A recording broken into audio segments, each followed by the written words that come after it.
Well, hello and welcome to the runningrestaurants.com podcast. We're bringing the tips, tools, and techniques you need to make your restaurant more profitable and successful. Really excited today because I got two great friends and colleagues that I've known for years in Darren and Alison. So these guys are going to deliver knockout content. So Darren Denington, Service with Style, Alison Anne, restaurant coaching. You guys have put together something that I really like. First of all, I love the title, Restaurant Management 201. It's a course to train restaurant managers. And, I like the slash, get rid of the 101. It's not the basic. You guys go above and beyond. And so, Darren, we're going to get into this in a second, but give us the overview. I mean, you guys have run through this one time, at least. Tell me a little bit more. Well, Jamie, thanks for having us. Really excited to be here. Love talking to your group. And good morning, Allison. And we put together a online course, and it was taking the entire management team through step by step on every single part that is involved with managing a restaurant. And we ran it as a 5-month course, and Allison and I have been working on this for about 1.5 years now. And we're now expanding out. So we're going to take it out to workshops, and it's a step-by-step process on how to develop your managers and how to really get the business part of what we do in restaurants to the table, meaning we operate every day and there's a lot going on there. The business side of it sometimes gets pushed off. So we're trying to help the owners and the developers of restaurants with training their managers and really bringing the entire management team to life. Nice. So we're gonna pull up some slides in a little bit and train and talk about this stuff. But Allison, before I do that, what was one of your main highlights running through with that first time? What did you kind of learn that you didn't expect? Oh, wow. Well, so I'd say, our overall goal with this course has been, for so long, for so many people in the restaurant industry, there's just been this kind of resignation or acceptance that in order to be in this business, in order to hopefully succeed in this business, you kind of have to burn yourself out. You have to work yourself into the ground. If you're not there for 6 or 7 days a week, for anywhere from 12 to 16-hour shifts, then you're not going to get it all done. And so we came into this course really wanting to provide people with the tools, the techniques, the systems that build efficiency and also train their leadership so that you can have the most efficient systems in the world. And if you don't have the leadership skills and styles necessary in order to bring your people along with you, then your systems are sunk because it's just you paddling like a duck alone, trying to drag a cruise ship behind you. And that, for me, was the really big takeaway from our first time ever running through the course, is how many people in the industry, in management in the industry, are really struggling with things like employee buy-in, are really struggling with really being at the helm of the ship for their people and having everyone on board, everyone pulling in the same direction and really wanting to show up for the business and for the management team themselves. So a lot of the work that we ended up getting into was around that kind of mix of, yes, it's about the systems, it's about the business, but you can't actually get to that until you have a really strong leadership style, until you have relationships built with your people that have them actually doing the day-to-day work so you can focus on building the business and what comes next. Good. Yeah, I appreciate that. I got the visual of the duck doing the paddling and maybe not making as much progress as he would like. But let me try this tech button. So I'm going to hit a slide share. I think we're all going to slide to the side there. So that worked good. Darren, start us along, bring us through some slides, talk a little bit. I've had Darren on countless times on my podcast. He's a great trainer. So he's going to share a lot of tips with you right now. So I may look for an opportunity, Darren, to ping in and clarify something. I'm going to let you roll for a little bit. Well, I'm going to piggyback off of what Allison was saying and then turn it over to her for a second. The pace of our restaurants is too fast. There are simply too many things each day to get done. And what we all know happens is we get tied up into the daily problems that feel that they're incredibly important because they're right in front of you. You have a bartender that cannot make tonight's shift, so you have a problem that you have to solve. What Alison and I tried to do was take a step back from that. How do we put a system and a program in place to really help every part of restaurant operations and restaurant management? And we certainly understood that it starts with the right people and the right systems. But Alison, can I turn it over to you to talk about? These are some of the slides from our course. When we talked to Jaime about putting together a podcast, we thought we'd pick out just a few of our favorite slides and talk through them a little bit. So Alison? I would love to. Leadership in the restaurant industry is just pretty much my favorite topic. It's funny, as much as I also love the course name Restaurant Management 201, it's almost like a little bit of a trick. It's a little bit of a misnomer, because in order to get to that next level restaurant management skill set, in our opinion, you actually need to be more of a leader than a manager. Having those management skills are super important to be able to address the things that are right in front of you and to be able to keep operations moving. But it really starts with shifting from relating to yourself as just a manager who's kind of like shifting all of the boxes around to being, I'm going to go back to the ship metaphor all the time just because it works. You're the captain of the ship. You're not down in the cargo hold helping people move things around, because if you do that, then nobody's steering the ship. Nobody's making sure that the rest of the crew know where they're going and how they're going to get there. So really, the first step is to start to relating to yourself as a leader and looking at what kind of a leader do you want and need to be, what's missing from your leadership style, how do you really make it so that you are someone people want to follow. And so that's kind of step zero, as we really started looking at this leadership versus management, where people are just stuck in the management and can step out of that quagmire and become leaders for their people. Yeah, let's just super side note, right? I mean, coincidence of all coincidences. You know, we did a webinar this week on that topic, leadership versus management. And so I don't know when this will run, and I don't know when that'll be out there and stuff. But it was such a fun topic to talk about, because they're a very different thing. And I still had a quote handy on my thing, right, on my desk. You know, all the books behind me, a lot of them relate to management and stuff, but. You know, the management is the doing things right. This is from Peter Drucker. Leadership is doing the right things. So it goes beyond that, right? And the one that I really like was Steve Jobs from Apple fame, of course. And you know, management is about persuading people to do things they do not want to do, right? While leadership is about inspiring people to do things they never thought were possible and getting that buy-in and going beyond that. So this is great, and I fully endorse that stuff. I'm big believer in all the learnings you can do and the teaching. So get more into it. Perfect timing. What do you got? Well, how I've always looked at it is restaurants are a big puzzle or building blocks, and there's a lot of different categories or departments that need to be running really well if you're going to be a great restaurant. And what I found from being in restaurants my whole life is that if there's a foundation, if there's a real good structure, if there's some things that we do regularly that everybody understands and they're just what we do, then the smaller problems like bartenders calling in sick and not having backup plans get a little bit easier and easier to solve. The whole premise is to take your leadership team, whether they're key employees or all the way up to your owners, and work together as a group of people that understand what needs to be done, who is taking care of it, and who is accountable for it. So how I step back and take a look at the big picture is the foundation of leadership, systems, and staff. When you have those right people that can work together as a good management team, and that's what the course does, right? It walks you through step by step how to do this.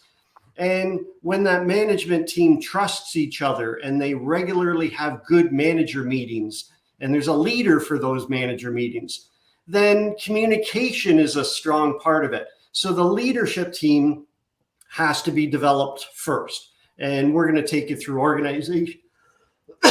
excuse me, through organization charts and job descriptions and how to set that management team up for success. Then we dive into a lot of systems, and the systems are what really holds this together, right? If you have 15, 20, 25 systems, we're not talking eternity here, but we're talking about proven systems that work in restaurants, but we put it together for you in a clear and easy way to understand this. And then you tie in the people, right? If your leadership team is developed and they've designed this program or systems that you're going to use, now you got to get buy-in from the staff. So that's our whole premise of this. And you guys kicked it off, right, with leadership. And that's where we really start. And to me, I've always looked at the characteristics and what traits really need to be in hospitality leadership. This is the type of traits that we're going to teach you step by step how to develop these. And when your leadership team and your individual managers have this skill set, then you're together as a group leading everybody in the restaurant. So the leadership skills are really where it starts. We always ask anybody that's taken the course to trust the process. It is a process. A lot of restaurants would love to jump to driving sales and marketing plans, but there's a process in place that takes time to really implement, so that these are things for the long term. This is not a short-term fix. This is an idea of how you can run your restaurant in an organized fashion. And leadership it sparks morale, right? That strong leadership really gets your staff going, and that morale drives productivity. When your staff want to be there and they enjoy it and they respect you and it's the right position for them, they're willing to do those extra pieces. And we all know, right, Jamie, you've talked about it a lot on your podcast, labor cost is such a driving force for the business backside that productivity is what really drives profit, right? The labor cost is still the highest dollar that we spend on anything. And that part of it is not just about writing a good schedule, right? It's about really managing your labor. So we kick off with making sure that the individuals that take the course understand that it's their responsibilities, right? They have to come to the table with their skills that are defined and their energy and their focus and their commitment to helping make this restaurant really well. So we challenge each individual to look at themselves and see what they can work on and what they need to develop. And it's all part of this growing together as the team. And we certainly, one of the key parts that I took away from our first online course was the manager activity managing the shift, right? What's their role? What should they really be focused on? How do they deal with employees? How do they deal with customers? How do they run a really crazy busy shift when things are out of control? So we focus on what the manager role is. And I know I'm going on here, but we really do cover a lot. The systems that we talk about, we break down into 8 different categories of systems, and we really run through every single piece that should be part of that system structure, right? If it's talking about staffing, we're going to run through every single system that's required. So first, that the managers are aware of it, and then they can talk about the systems that they need. And then we can help supply with forms and files to get them on board to really take off with a format. Training is a real big part of what we cover. Financial systems, we love that. So we go through step by step on how to control and how to identify. And of course, the favorite part is the marketing. So when you get to the marketing piece near the end, that's when we're really talking about driving sales and building a strong restaurant. Okay. Well, definitely covered a lot there, Dan. I know each of those slides could have been in our presentation in and of itself. And so you just kind of highlighted there, but I really did appreciate that kind of progression. If you can't just want this stuff to happen by itself and get to the profit piece. The leadership to the morale, to the productivity, to the profits. It's a good checklist for people to go through and say, you really can't skip a step there. If you don't have engaged people, you won't get to the next level and so forth. So I really appreciated that. Systems, absolutely. And something that came to mind, I'm sure you talk about it in the course, but let's touch on it for 2 seconds, is systems set you up for an exit strategy down the road, right? Where you can tell the prospective buyer as you're selling that should that come, listen, these things are in place, follow the systems, the restaurant will produce these results and so forth. But when you don't have those, when you're going ad hoc, working 80 hours a day, fighting fires, is that part of the thought process you walk through with folks? Well, that's the end game, right? The exit strategy. And it's hard to plan that, but it is absolutely something that needs to be done ahead of time. And an exit strategy to me is building a valuable business. And whether you're handing that off to your children, you're going to put it on the open market to sell it, or you're turning it over to an employee that's worked for you for a long time. There's a lot of different options on exit strategies, but each one of them is built on a strong business, and systems really define that. Whether it's an operating meeting or a meeting where someone is looking to purchase your business, the financials need to be in order. And during an operational meeting, if you have the right numbers on the table, there's 6 or 7 numbers that I think a management team should be discussing every single week. Mm-hmm. And the systems provide you with that tool to get the right numbers on the table. So every single week, if you're reviewing your daily labor cost, your dollars on the shelf for food and beverage, your management labor cost, and you're reviewing some specific numbers consistently, that's how you can improve.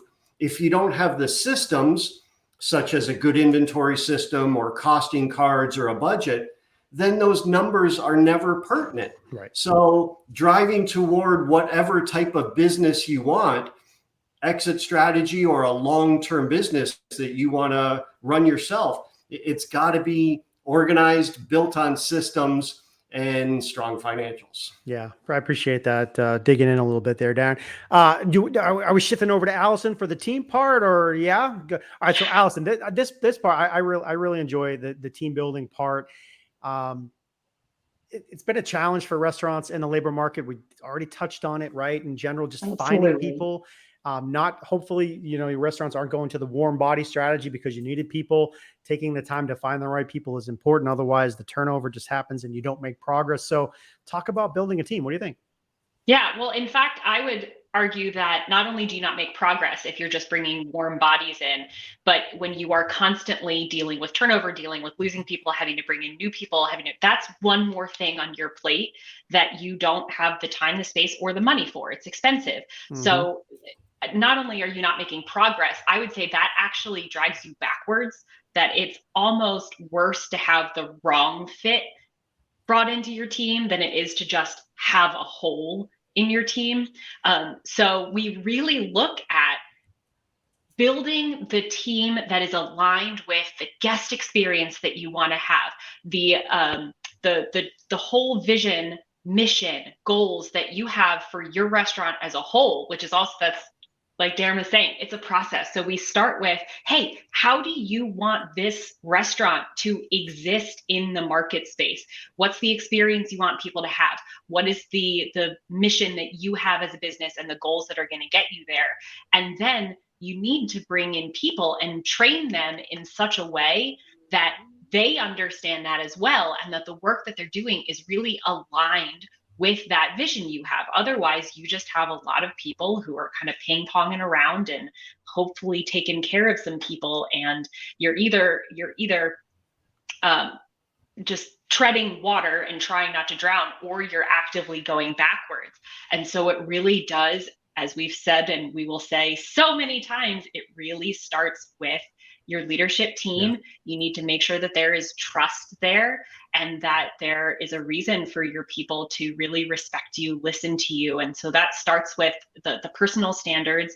that we go over for the management team. And then you really want to be clear about like, hey, what are the standards that we expect from our people, and why would you buy into them? Why would you show up in that way? That really has a cohesive team, a team that trusts each other, a team that works well together. It really, really starts with sharing with your team what's in it for them, what's in it for the business. Like, how is this going to be better for everyone if you're willing and able to show up in the way that we're asking you to? And I mean, there has never been, in my opinion, a more important time for this conversation. Not only because staffing is low, but we've got a brand new generation who was raised in a very different way than a lot of the people who are starting these businesses, and they have different expectations from jobs. So it really is about a new way of being with them, training them, encouraging them, and giving them the space to flourish and have a purpose in their lives. This isn't just like, oh, well, I'm 17, so I get a job in a restaurant. That's what I do. They want value and purpose to their lives. And so it's a lot about how do you bake that into your training system and the ecosystem and culture of your entire business. Something we touched on in that recent webinar that I mentioned was that highlighting the employees part, right? And really came from the conversation of critique in private, and if you agree or disagree, but critique in private, and and praise in but public. really praise in public. I mean, when you highlight the people, and whether it's that employee of the month meeting or just saying something almost offhand, but in front of other people, it has so much more meaning to folks. And there's so many great ways to, without a lot of effort, recognize your employees. Any quick thoughts there? Absolutely. And actually, I would take that one step further into a little bit of the kind of behavioral science background of things, is that we as human beings exist in our own thoughts so often that a lot of times, unless somebody else is coming in and interrupting the thought process, all we have is what we say about ourselves in our own thoughts. So to have somebody else come in and interrupt that with encouragement, with praise, with acknowledgement, it actually gets to kind of rewrite the way that we think about ourselves by showing us time and time again how the people in our lives see us. So I say praise in private and praise in public. Yes. We were actually really, really grateful. We had Derek Brown, who was the former owner of the Bar of the Year, American Bar of the Year, Columbia Room. He came in and he talked about just that he found that bringing people's positive qualities and the things that they were doing well just has like a 10x more than critique, more than saying how people can grow. By just giving them these spaces where they're doing well, it gives them places to focus their behavior and to focus their thoughts about themselves and their teammates on really continuing that process. It builds people up in such a way that they start to relate to themselves as people who show up that way, people who act that way. And to do so in front of the team brings this kind of cohesive reminder of like, hey, this is who we are for each other. This is how we behave. This is the culture that we have. I think it's crucial. I'm gonna digress and stay there for 1 second. Hold me so my earphones don't go away. But I talk about this book almost in everything I do lately, or this is one of my favorite books, How to Win Friends and Influence People, Dale Carnegie, written in 1935, but just as apropos as today. And the story you just told I read a chapter every day. So it's like about 30 chapters in this book. I read a chapter every day. It takes 5 minutes or less. So every month I read it, and then I read it again, and then I read it again, because what are we? We're very forgetful people.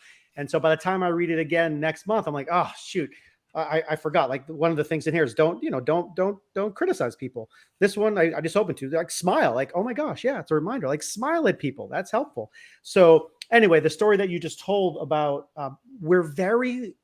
as humans, we're very easy to criticize, but it's very hard to say positive things to people. And it's so easy to do that. And we get so forgetful to do it. So believe me, it's very meaningful to your staff, to your managers, to your wife, to your son, to your daughter, to say nice things to them. It's very important. So just a side lesson that we can all learn from every day. So keep going, Alison. Amen to that.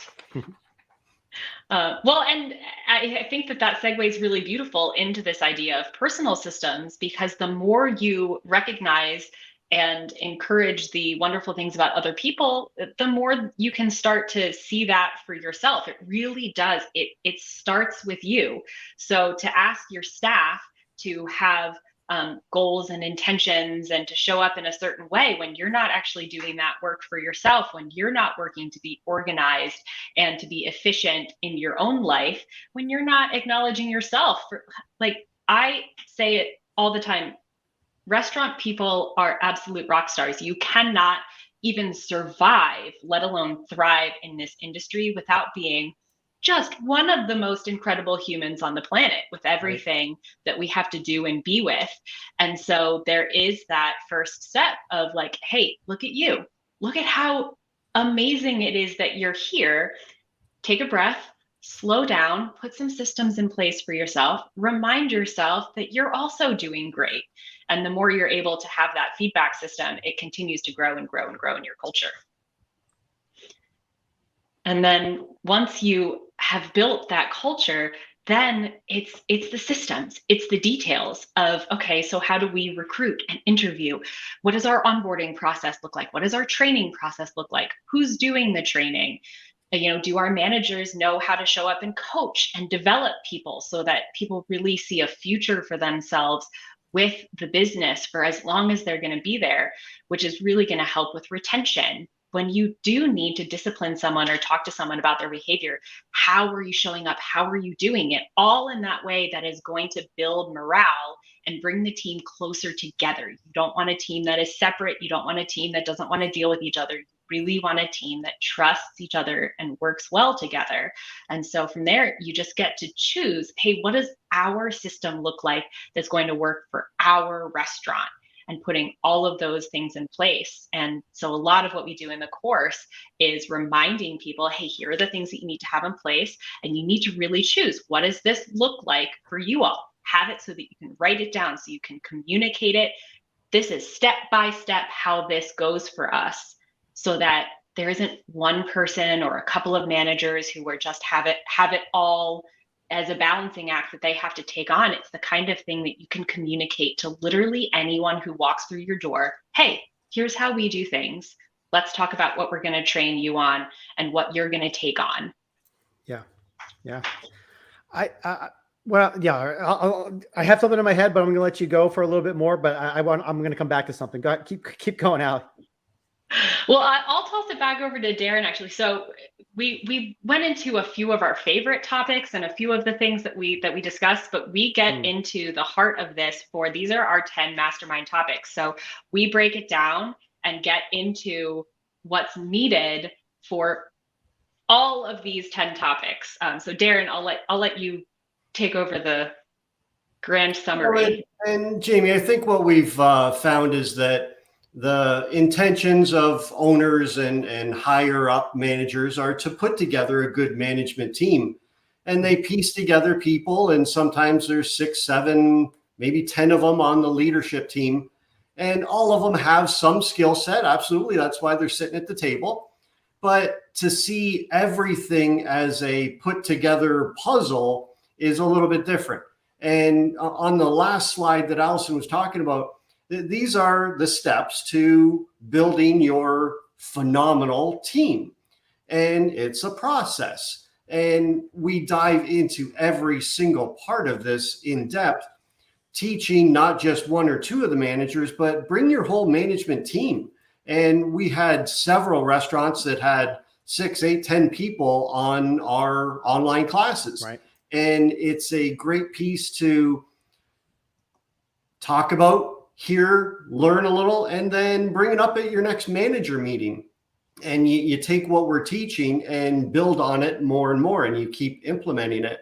And the mastermind topics, Alison and I go back and forth all the time when we were developing this of what's the next step? What's the proper process, what needs to be in place. If you're going to have a successful guest service program, well, you better have the expectations set ahead of time. And if you're going to have a good training program, well, it has to be laid out with some materials and some steps and some checklists. So we're trying to put the whole package together. And again, adding in the business with the operations so that owners understand that these are the priorities they need to take care of, and the operators understand what their role is. But there's so much overlap between the business and the operations that if I'm a general manager, I have to understand what the owner is working on and what their goals are so that I can help get us there. So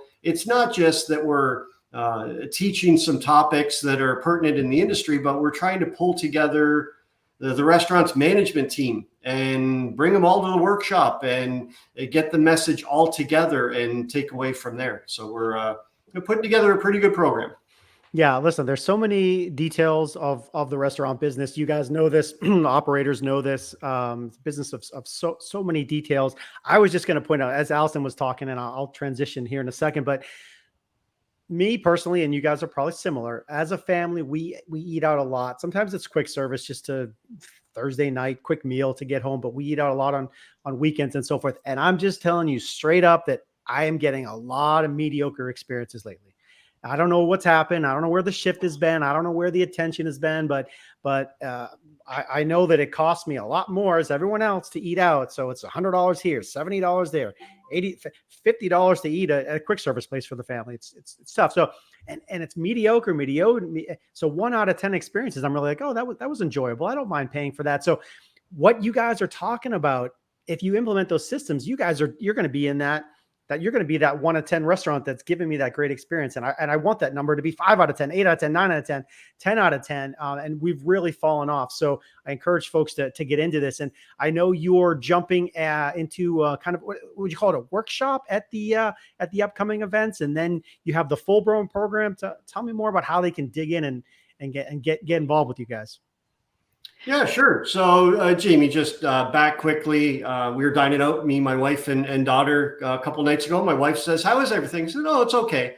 And she says, "What's it going to take for me to hear really good?"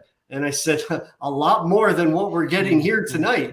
And it was just a blasé type of dinner, and it was just the three of us, and it ended up being $91. And sure, understand prices are going up, but a friendly smile, a little bit of timely service, a gesture as we left the restaurant, simple little tiny things that would have added to the value of my experience.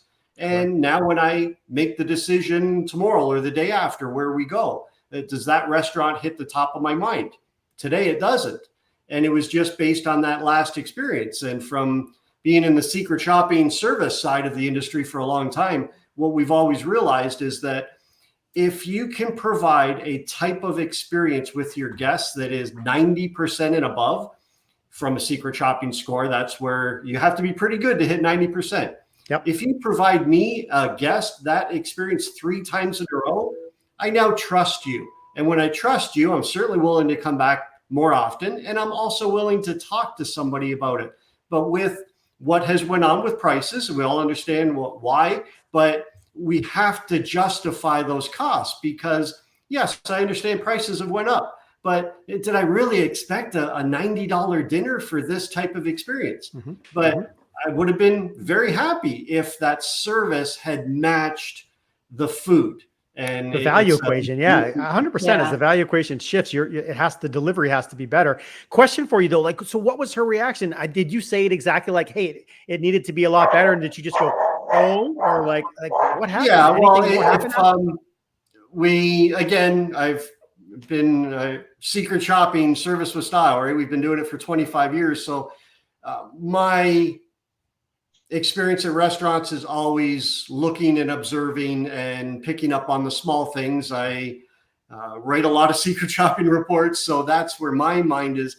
And little things take away from the value, where the greeter was okay, wasn't anything fabulous, but it was just guided us to the table, dropped the menus, and it was a missed opportunity.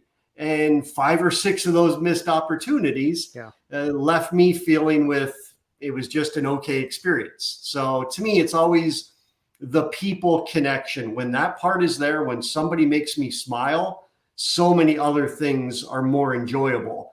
But it's got to be based on the employee. And it's not easy just to go to every table and smile with everything that we're talking about behind the scenes. So as Alison was talking, you got to build the right team so that the morale is there and they're excited about doing this, so that they are genuinely happy to go to a table and greet somebody. Yeah. And one thing that please, sorry to interrupt, I really, really want to put in here is that one of the things that we hear time and time again, both from people who have taken the course and just, people we're working with in general, is this kind of like one-stop shop expectation of like, well, but I told them. I told my staff they should be smiling. I told them that they need to be time. I told them. Mm-hmm. And it's like, well, I said it. What more is there that I can do? And one of the things that I'm really proud of about this course is it's less about what your employees are doing. We're not here to talk about what you can get your employees to do, because if you are in the game of trying to get your employees to do anything, you've already lost. And what we really, really focus on are the things that the management team has control over changing. You don't have control over whether someone's going to smile at a table, but there are 20, 30 different things that you can control about your management style and your leadership style in order to encourage and inspire your team to be showing up at a table, providing hospitality, smiling, making that connection. And so we really dive into the things that the management team can control and can be bringing outside of this, well, I told them what to do and they won't do it, and so I just don't know. So you get to a point where you're like, oh, I do know. I have so many other things I can try. Right. Very, very good point. So, so Darren, as we wrap up, or Alison, take us to where they can see you guys in person and what you're doing online. Well, sure. We've got the online course is how we started the program, and we felt it went quite well. So we're now taking it to the live version. And the next online course dates will be coming out soon, but we'll be running another course. And the restaurant food shows, New York, California, Florida have taken notice of the course, and they asked us to present at the shows. So we'll be doing a workshop in Anaheim, Orlando, and New York. And you can go to Restaurant Management 201 to see everything. And I guess the part that Alison and I are excited about is what the workshop brings to the show, but what the show brings as a overall piece, right? There's just not enough time to put your managers through a college course or give them time off to go tour other restaurants. So the restaurant shows are one of the best ways to get all that new ideas and products and solutions. So the workshop is a perfect time to bring your managers, your key employees, your owners, and then also see the show. So it's we feel a really good fit to bring it live. So we've got one coming up in August, and then again in November, and it looks like in March. So we've got a few live, and then like I said, we've got dates coming out very soon for our next online course. Good. Yeah. And if my brain serves right, California, which is Western, is August. The Florida one is November, and then New York is in March. So good. That'll be next year. And then the full spelling is Restaurant Management 201, fully spelled out. Is correct? Fully spelled out. Yep. All right. So Restaurant Management 201, and we'll put a link in the notes where we post it and so forth to get there. You got to check this out. Look for the next time the course comes available. Is there any parting thoughts, any other slides, anything to close us with, you guys? I'll just say that we're really excited to have these two different ways to present the material. The workshop is going to be less than half a day. where you get an opportunity to receive all of the training. Like every ounce of training from the 5-month program will be in the 3.5-hour workshop. So for those businesses that really are super short on time, they just need to get in and get out. We have that opportunity. And then with the longer course, we're actually able to support implementation. It's not about just telling people things. We are then there step by step, week by week, to support with it actually happening, it actually taking root in the restaurant. So it's two very different offerings, and we're really excited to have both opportunities for whichever restaurants need which option the most. And that's probably my favorite part of the online course is the follow-up. So they get the online course, but they also get coaching classes after where we're holding their feet to the fire on accountability, and we're working with them to get everything implemented. Good. Yeah, because I know, listen, it's easy to get excited about a program. It's easy to rah for a couple of minutes, but if you're not held accountable, it may not get done. So Darren, Alison, thank you for joining us here. You can check them out at restaurantmanagement201.com for more great tips about restaurant marketing and service and people and technology and so forth. Check us out at runningrestaurants.com. We'll see you next time. Thank you both. Thanks so much, Jamie. Thanks, Jamie. Take care.